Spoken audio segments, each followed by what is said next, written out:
Herzlich willkommen. I'll start slightly early to give our esteemed guest speaker the full 50 minutes time to speak to us. His lecture is entitled Anatomy of Populism Part 2 because he came last year to speak already on the language of the AfD.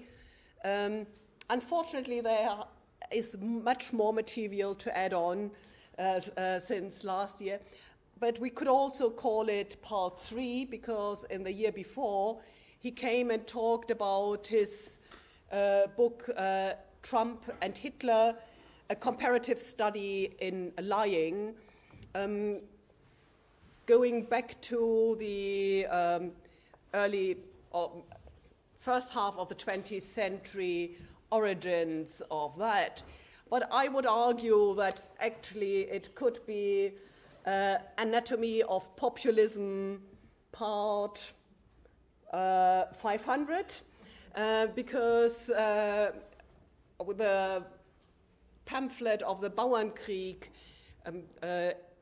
by Martin Luther, which we published last year for the quincentenary of the German Peasants' War, Wider die Rotten der Bauern, against the bands of peasants, has some tropes in it and the rhetoric of inciting hatred that seem like the direct pre-runner of what we are going to hear about today.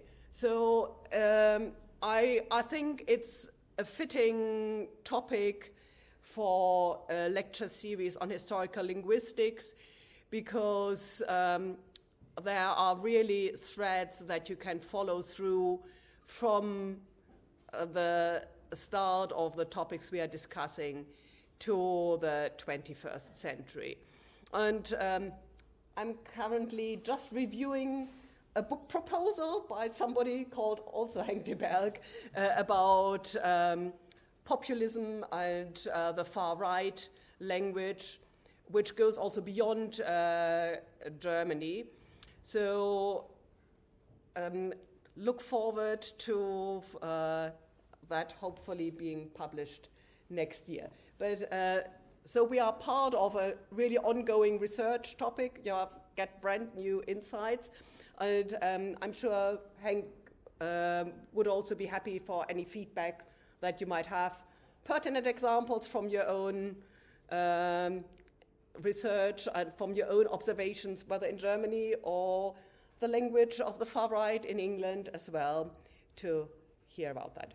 But over to you now on Anatomy of Populism, Part 2.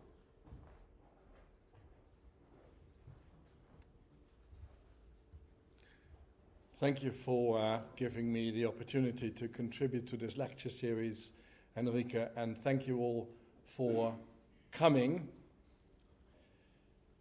I'm of an analytical bent, so we've got the structure here, and I will start with part 1. My focus will really be today on the visual sort of rhetoric, the visual dimension of AfD propaganda. In my previous lecture, I talked mostly about sort of the linguistic aspect of the AfD's propaganda. Can you all hear me, including at the back? As I said earlier, I am Dutch, so I do tend to shout. But if you can't hear me, or if I go too quickly, I have that tendency to then just let me know. Right, so on to part 1. Here we see at the top the 3 previous leaders of the AfD. From the left there, Bernd Lucke, Frauke Petry, Jörg Meuthen, and then below them, the 2 current co-leaders, Tino Kruppala and Alice Weidel. And I'll come back to Alice Weidel at the very end of my talk. And then I'll also talk a little bit about the interesting fact, which is different from other populist parties, that the AfD has got 2 leaders and not just 1.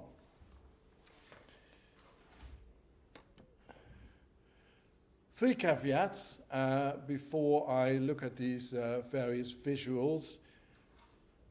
As Henrike said, this is really a follow-up lecture to my two previous lectures, which you can watch online. I'm not presupposing any knowledge of these lectures today, but they do kind of form, they do go together. I was going to say they form an organic unity. That would probably be a bit of an overstatement, but they do go together.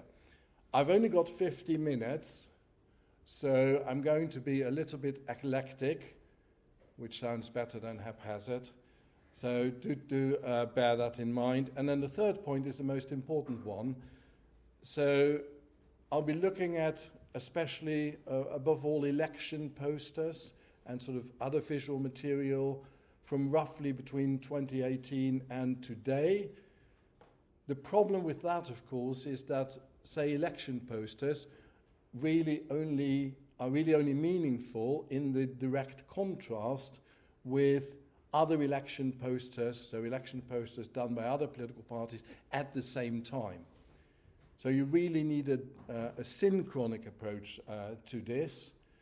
And there are also some sort of methodological reflections behind that I explain in this chapter that I co-wrote with a colleague many years ago. It's from a book that I co-edited in 1995. Those of you who have seen my previous lectures will know that I always do the little sort of self-advertisements. And there I explain why I think structuralism is wrong, why post-structuralism or certain versions of post-structuralism and deconstruction are wrong, because the differences, the linguistic differences that give meaning to a message are not pre-given as in structuralism, but are also not subject to a constant glissement de sens, a constant gliding or sliding of meaning as opposed by deconstruction, but the differential context is constituted in and by the communicative function of the message. If you're interested in that kind of stuff, read that particular chapter. I'm not going to elaborate on that any further today, so let's just move on to the AfD's strategies. So the main motif, strategy, trick, if you will, of AfD propaganda, or more generally populist propaganda, is that populist parties posit a supposedly homogeneous unity, das Volk, which isn't all people living on a nation's soil, that would be die Bevölkerung, but das Volk is a particular part of it, which is, to use the phrase of the scholar Benedict Anderson, which is an imagined community. And das Volk is then contrasted with a number of other people and groups of people. The corrupt establishment, the elite, sometimes referred to by populists as the swamp. So Trump famously said when he was running for president the first time, drain the swamp. It's interesting that if one looks at National Socialism, they had exactly the same word and exactly the same concept, der Sumpf. The so-called party philosopher of the Nazis, Alfred Rosenberg, even wrote a book against Weimar democracy, a book that he called Der Sumpf.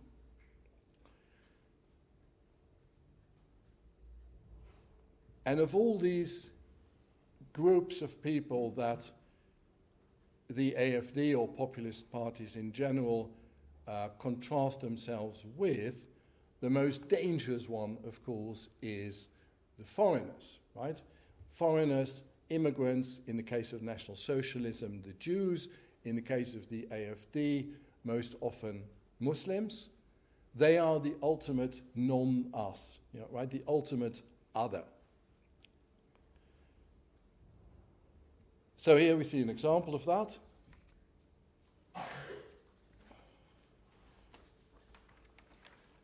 I'm using my manuscript here. I'm not exactly sure why, because I don't really need it.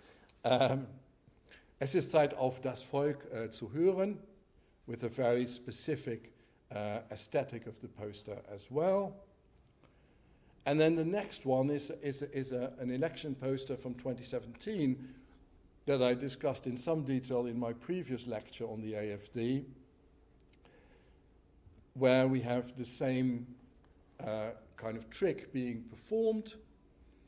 We have on the one hand Germany as a supposedly homogeneous entity. It's freedom-loving, joie de vivre, freedom for women and so on, and white, right?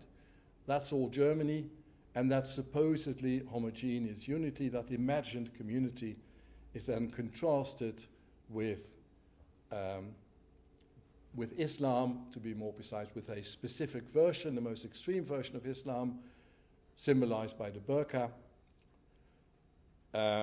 And it's very clear what the AfD is trying to do here. In addition, they're also trying to generate attention and controversy, right? So this is a poster that I don't want to go into more today, but that I analyzed, as I say, in the other lecture. The reason I'm showing it, the main reason I'm showing it, is that that particular campaign, the AfD's 2017 electoral campaign, was devised by this person here, Thor Kunkel, also the author of a number of highly controversial novels. And he wrote das Wörterbuch der Lügenpresse. So Lügenpresse is a word that goes back to before the Nazi era, but was used by the Nazis in the Weimar Republic to indicate the mainstream media, what Trump likes to call the fake news. And Thor Kunkel, from a right-wing populist perspective, then says, okay, this is what the mainstream media are saying, what the Lügenpresse is saying, and if we translate that into what it really means, into Deutsch, then this is what we get. Now, from where I stand politically, this is not a particularly admirable book, but I think it's very interesting to look at and to see how right-wing populists see the mainstream media and its language.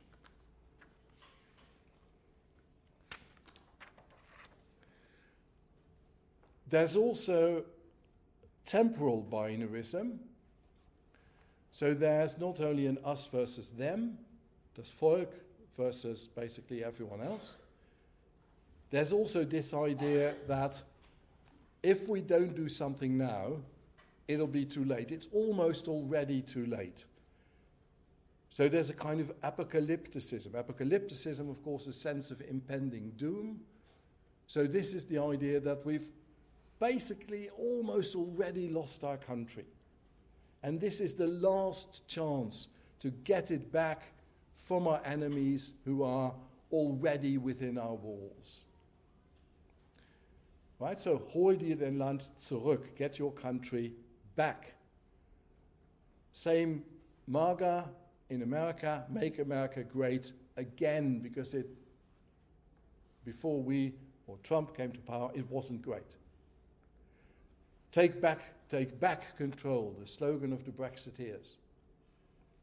And one of Trump's favorite half sentences, or you won't have a country left. So Trump famously said to Keir Starmer, you really have to do something about immigration, or you won't have a country left.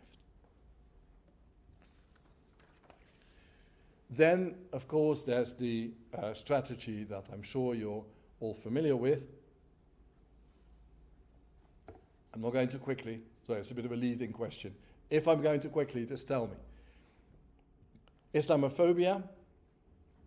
Here, by the way, you can see how important it is to do what I'm not doing now, to do that synchronic analysis, because this sentence here, the Islam gehört nicht zu Deutschland, and this poster from 2018 is a direct response to what a number of Christian democratic politicians had said, including the former Bundespräsident Christian Wulff, CDU-CSU, der Islam gehört zu Deutschland.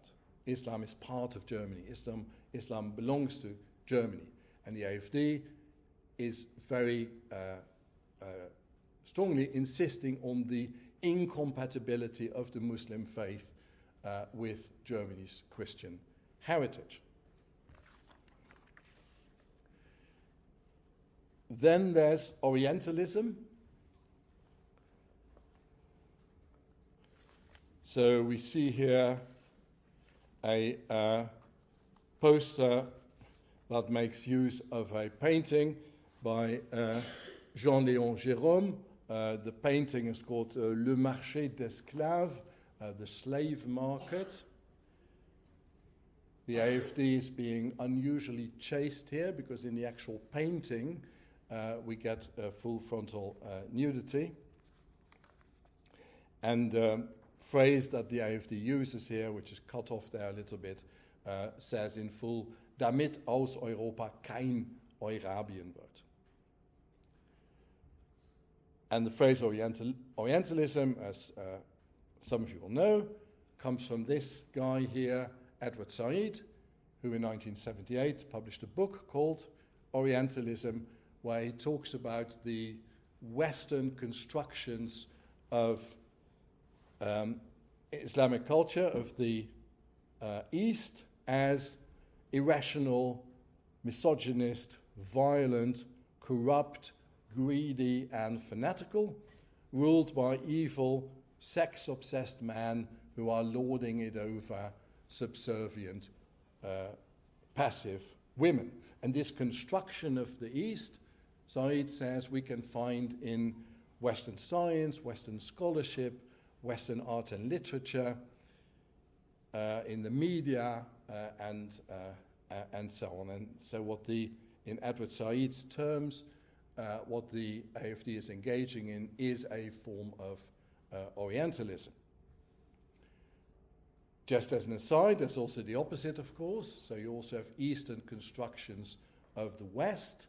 There's a really good book about that, or a short book, from 2004, written by Avishai Margalit and Ian Buruma, and that book is called Occidentalism. We not only have Islamophobia, but also a more sort of general or generic othering that we see here, clearly generated by artificial intelligence, of course. The AfD do that a lot.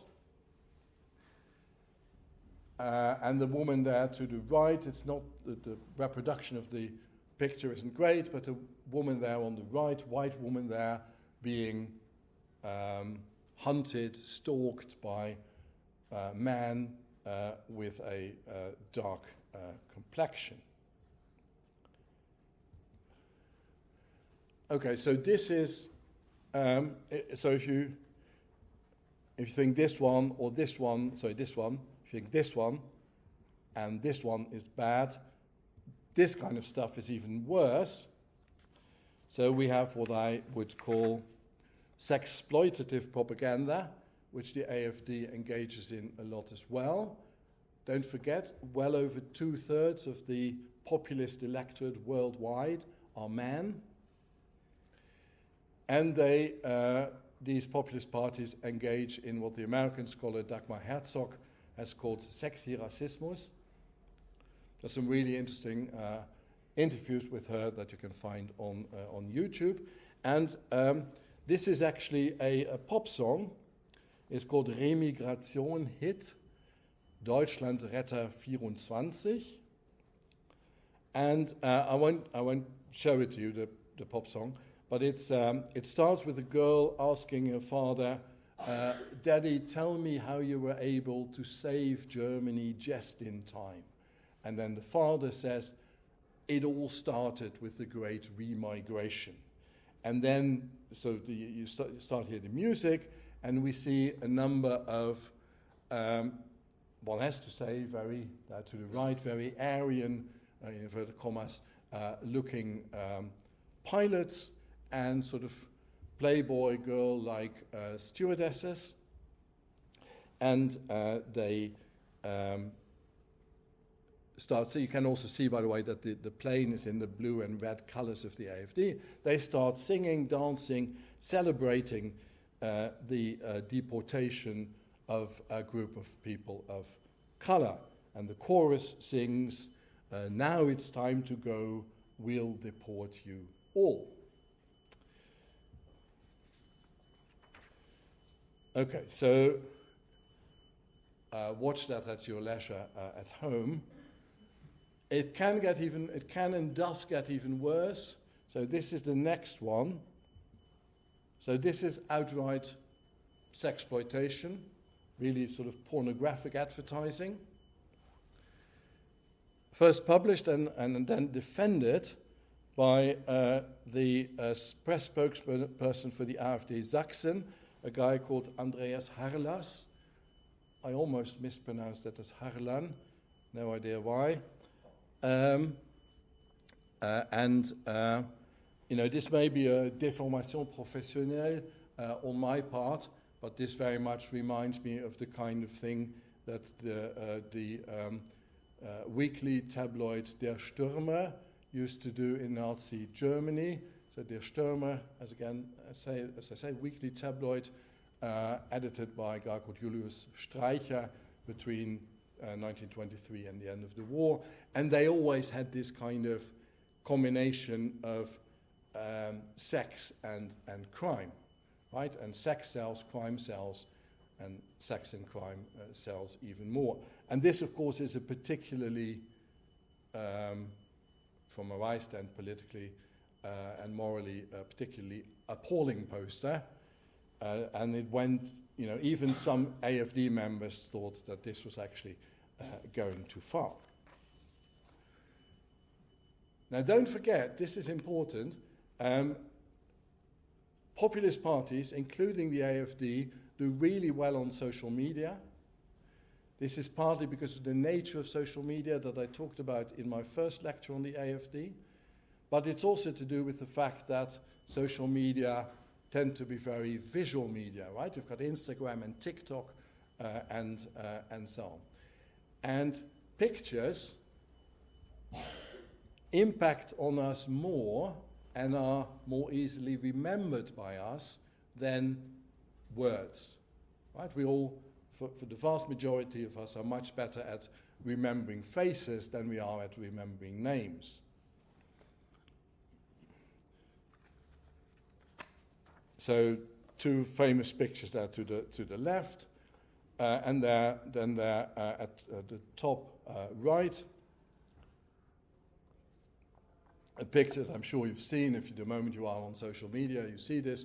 This is a picture of Liam Ramos, this 5-year-old boy who was detained from Minnesota, who was detained with his father in Minnesota. Then, he was flown over to an ICE detention center in Texas, well over 1,000 miles away from home. And as I say, this picture all over the internet, and has really touched people on a very deep level. Now, this is a positive example, I would argue, from where I stand politically, the picture of the little boy. The AfD, again, from where I stand politically, the AfD use their own pictures in a much more nefarious way. Then finally, we have dog whistling. Two examples here. There to the left, the husband and wife, I think we may assume, they are protecting their very, in inverted commas, Aryan-looking kids.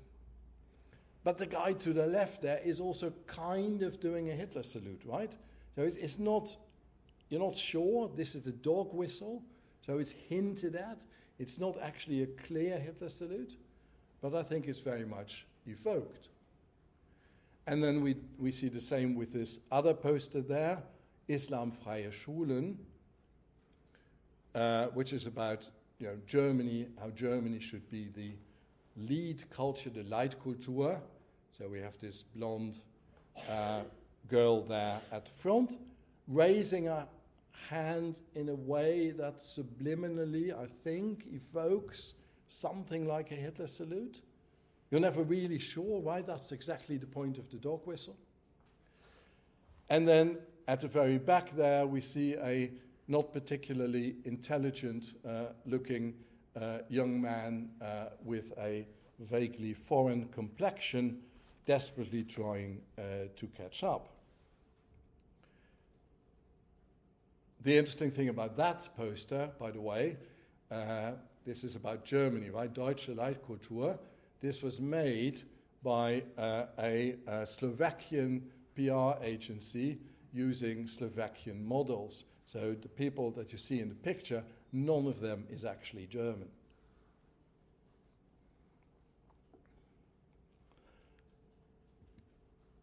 And then we have strategic ambiguity.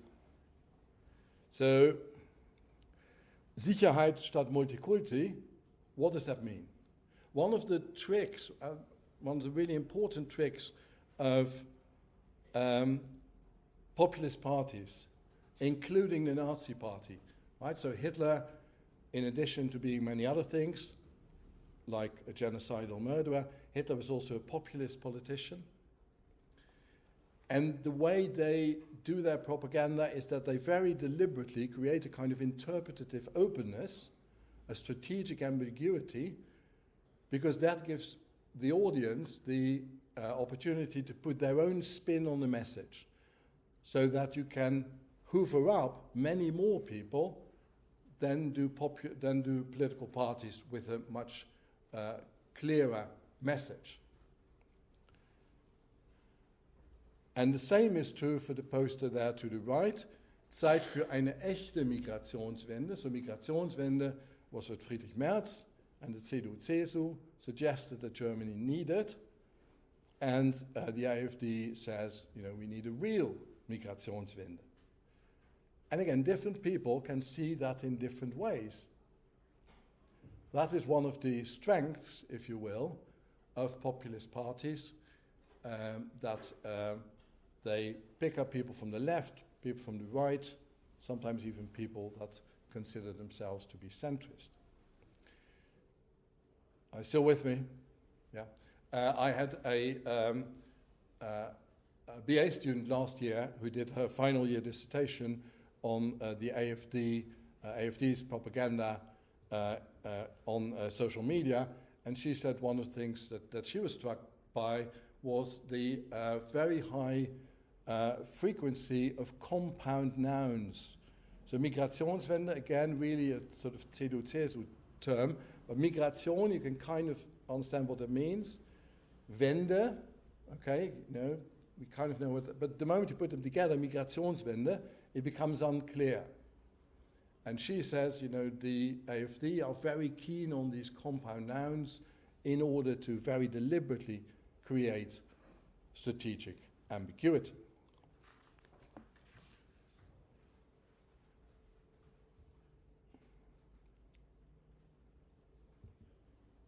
So where does the success of populist parties today come from? Because we've had far-right and sometimes populist parties, far-right populist parties in the past. In Germany, right, the NPD, renamed the Heimat in 2023. The Republikaner, but they remain marginal. Same in France. The Front National, which is now named the Rassemblement National, the National Rally, and is now led by Marine Le Pen. The Front National between 1972 and 2011 was led by Marine Le Pen's father, Jean-Marie Le Pen, famous, or I should say infamous, for talking about the Holocaust in the following way. So this is about the Holocaust, right? Je n'ai pas étudié spécialement la question, mais je crois que c'est un détail de l'histoire de la Deuxième Guerre mondiale. I haven't really studied the question, but I think that the Holocaust is a detail in the history of the Second World War, quote unquote. So Jean-Marie Le Pen never really went anywhere. His biggest success was in 2002, where he made it into the final round of the presidential elections, beating by 1 percentage point the socialist candidate Lionel Jospin, but then he lost big in the final round of the presidential elections against Jacques Chirac. So just like the Republikanen, just like the MPD, the Front National under Marine Le Pen never really went anywhere. And the same is true of this guy in the country where I was born, Hans Janmaat, who led the Centrumpartij and then the Centrum Democraten. You can see again, by the way, what they're doing with the title, right? So the slogan there, niet rechts, niet links, not to the political right, not to the political left, but we are the Centrum Democraten, the Centrumpartij. We are the center. So basically saying we represent what Richard Nixon, the American president, liked to call the silent majority. But again, the Centrum Democraten, the Centrumpartij never really went anywhere. So why today is that different? That is the question.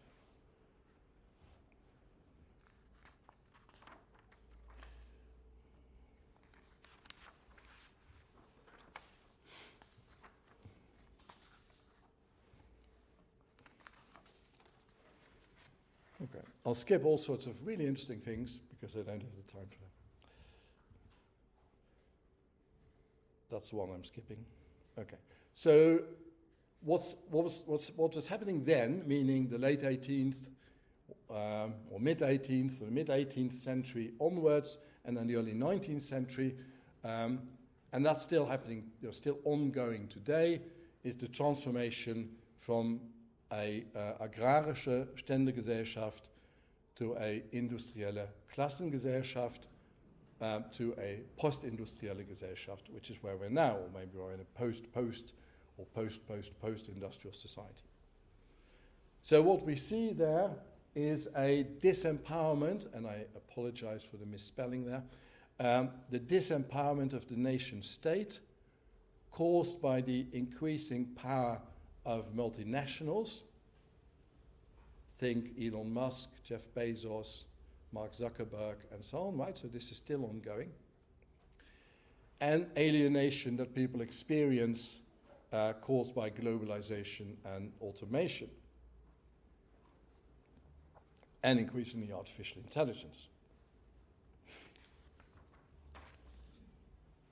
So if you want a really good description of this, I'm not a communist, I'm not a Marxist, but if you want a really good description of this, you could do worse than read the 1848 Communist Manifesto. I know you're all desperately trying to read that now. You won't have the chance because I'll click it away in seconds, but this is a very famous quote from the Communist Manifesto, but do read it as a whole. It's not very long. So the conclusion that Marx and Engels arrive at is this. This is quoting them: alles Ständische und Stehende verdampft. The not very literal but a very poetic English translation reads: all that is solid melts into air. Right? So that's still going on today.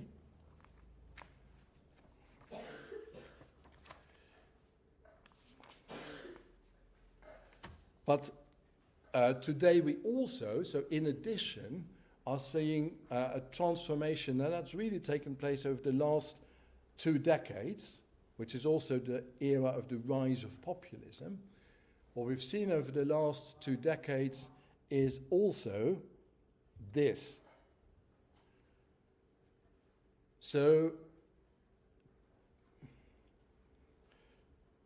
today we have changes that take place at a sort of a much deeper level than the things that Marx and Engels and others have described. Changes that take place, I'm tempted to say, on sort of an almost anthropological level. So today we're not only confronted with massive processes of alienation through globalization and automation, we're not only confronted with the disempowerment of nation states by multinationals, On a much deeper level, we're also exposed to a fundamental change in views of sexuality. Right? Think of gay marriage. I think the Germans and French have the better word for that, le mariage pour tous, or die Ehe für alle. Race or ethnic origin, so a radicalization of the critique of colonialism in the form of a critique of what in German is called der alte weiße Mann. And the whole sort of discussions around gender and trans persons and so on. And the result of that is a climate of profound uncertainty, insecurity, even helplessness, that is felt by all people, and especially men, and especially white men. A climate of helplessness that traditional politics is struggling to get to grips with, and that in the eyes of many populist voters is actually getting worse because of all the real or perceived political correctness and wokeism.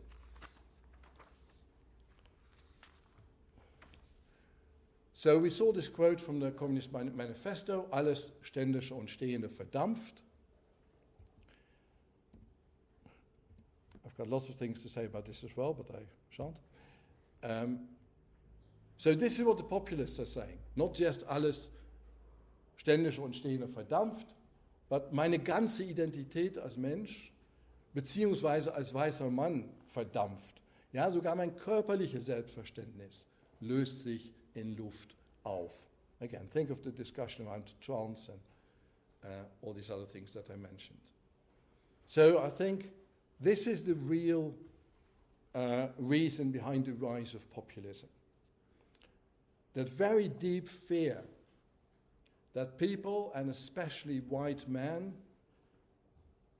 have of the new culture that they live in, this culture of openness and tolerance, and they feel that all their old certainties have disappeared or are disappearing, but also their erstwhile pride and self-worth has been robbed, has been taken from them. If you want two really good books on that, I would recommend the two books by the American sociologist Ali Russell Hochschild.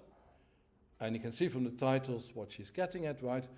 This is how people experience in America, is what her focus is, how Trump voters experience their lives. They feel they're strangers in their own land. They feel that their erstwhile pride, their self-worth has been taken away from them. So they feel, and this is not me, right? This is what AfD voters feel. They feel the whole political system, it's always about other people. It's about people in wheelchairs. It's about black people. It's about gay people. It's not me, right? It's about creepy trans people. It's about immigrants. But it's never about me, right? And that is the sense that these people have, and that drives them in the arms of populism, much more so, I think, than economic considerations. And clever, cunning populists, and most of them sadly are, play exactly to that feeling, including through this by way of this advert that Trump used in the 2024 election. Kamala, meaning Kamala Harris, his opponent, Kamala is for they, them, Trump is for you.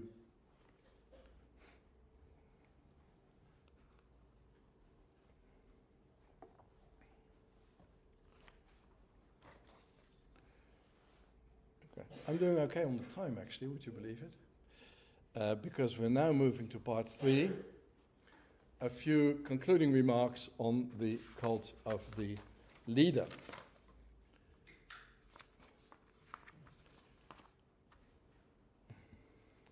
So populists need a leader with a capital L. They need a Führer-like person. And if we think of populist parties, well, we basically think of their populist leader, right? We think of Donald Trump. We think of Nigel Farage, much more so than we think about the party. We think about, in Holland, Geert Wilders, right? And so on and so forth. Why should that be? Why do populist parties need one Führer-like type? There are two reasons for this. Well, there are three reasons for this, but I'm going to tell you only two, because I don't want to run out of time. So the first thing is that, of course, every politician tries to convey a certain image, right? So all the things that I've talked about, it's not an either or. It's not the populists do this and other political parties do something entirely different, right? It's a continuum where the AfD is very much to the right-hand side of that political continuum. So traditional politicians also try and convey a specific image. But populists are much more dependent on their personal charisma because their message consists less in stringently argued content than in a kind of anti-establishment opposition. So it's really about the sort of almost the loudness and the visibility of their anti-establishment protest. And their strongest weapon against that is the leader. Because this is precisely the idea, right? Parliament, that's just, they're talking all the time, they're never getting anything done. If they do sort of get something done in inverted commas, then they're cowardly compromises.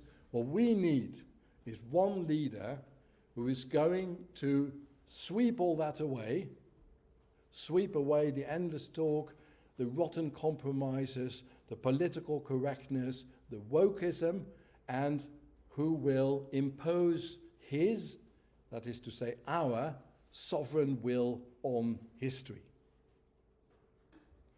So for populist politicians, the medium, to quote Marshall McLuhan, the medium is the message. And the medium of their propaganda is above all the strong man. Very occasionally strong woman, but usually strong man. So that's the first reason why populist parties need one leader. The second reason is a little bit more tricky and sophisticated. So the relation between the populist movement, its members, and the leader rests on a strange circularity. Okay, so this is a tricky bit of the lecture, right? One of the key pillars of populism is the purity of its ideas. Populism despises compromise, doubt, and everything they see as half-heartedness. Hitler in Mein Kampf famously talks about Halbheit, doing things by halves. That's what they're completely against. So this is the so-called democratic or radical democratic dimension of populism, the conviction that politics should be the unadulterated expression of the will of the people. However, and this is the paradox, however, this dimension, this radical democratic dimension, immediately gives rise to its opposite, which is the rejection of democratic pluralism. Because if politics is supposed to express the will of the people, then the question immediately becomes, what exactly is that volonté générale, that general will, to quote Jean-Jacques Rousseau? What exactly is die Stimme des Volkes? Now, if there were different sources of authority, then you would have different interpretations of the general will. you would have different interpretations of the people's voice, which would therefore no longer be pure. So paradoxically, it's precisely populism's radical democratic idealism that requires that there be only one authority, one leader.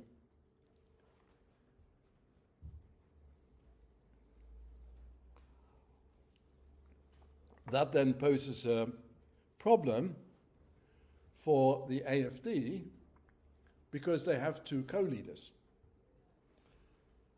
So how do they deal with that? I think what I'm seeing at the moment is that the guy, the bloke, Tino Kropala, had always been a little bit more sort of behind the scenes is an overstatement, but always a little bit more number two.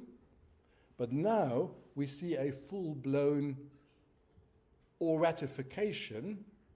So this is a term that comes from the German philosopher Walter Benjamin in a very famous essay called Das Kunstwerk im Zeitalter seiner technischen Reproduzierbarkeit, an essay that Benjamin wrote in the 1930s, very much directed against National Socialism, written whilst Benjamin was in France, having fled from the Nazis. So he talks about the concept of the aura, and he says National Socialism is an attempt at the Auratisierung des Führers, the auratification of the Führer. And what I think I'm seeing now is that the AfD is trying to auratify Alice Weidel. So we're getting this. Alice für Deutschland, by the way, those of you who saw my first lecture on the AfD will remember this. Alice für Deutschland is a pun, is wordplay on the phrase Alles für Deutschland, which is the now banned slogan of the Nazi stormtroopers, right? So the SA, their slogan was Alles für Deutschland. You're not allowed to say that in Germany anymore. So the most right-wing of all AfD politicians, Björn Höcke, famously or infamously at a campaign event said, this was in Saxony-Anhalt, famously said, Alles für unsere Heimat, alles für Sachsen-Anhalt, alles für Deutschland, using that banned SA phrase, which resulted in a 13,000 euro fine for him. So now that we've got the dog whistle or the wordplay, Alice für Deutschland, and that then immediately get your, just like Trump, you get your merchandising, so your Alice für Deutschland t-shirts, mugs, coffee cups, and so on and so forth. And we see this on social media as well. I won't play this song. You can have a listen and look at it at home. It's a song by a right-wing singer called Björn Banane.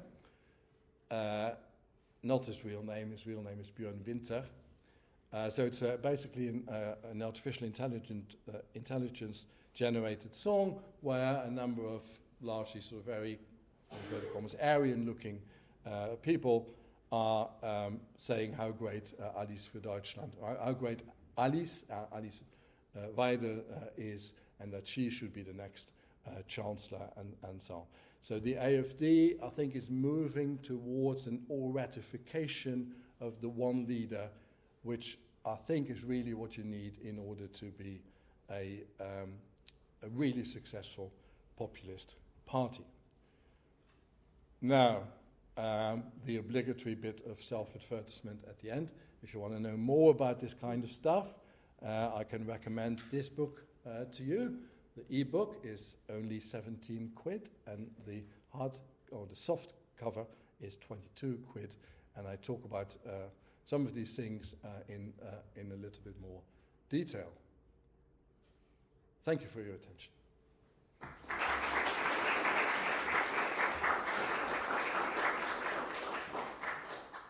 Many thanks, and those who want to discuss further and aren't going to discuss translation from early New High German with me, are welcome to go with Henk to the cafeteria of the Ashmolean next door. Next week, we'll jump back in time and cover a really important step in the purification of language. So the Barocker Sprachenstreit, which Nadine Buchmann, who some of you might know as translation teacher, is covering, is related to the paper 4 topic of language purism, which is another area of populist language. Fight against Denglish was preceded by fight against French loanwords in the Baroque period. And so see Henk again next year for the Walter Benjamin and Zeit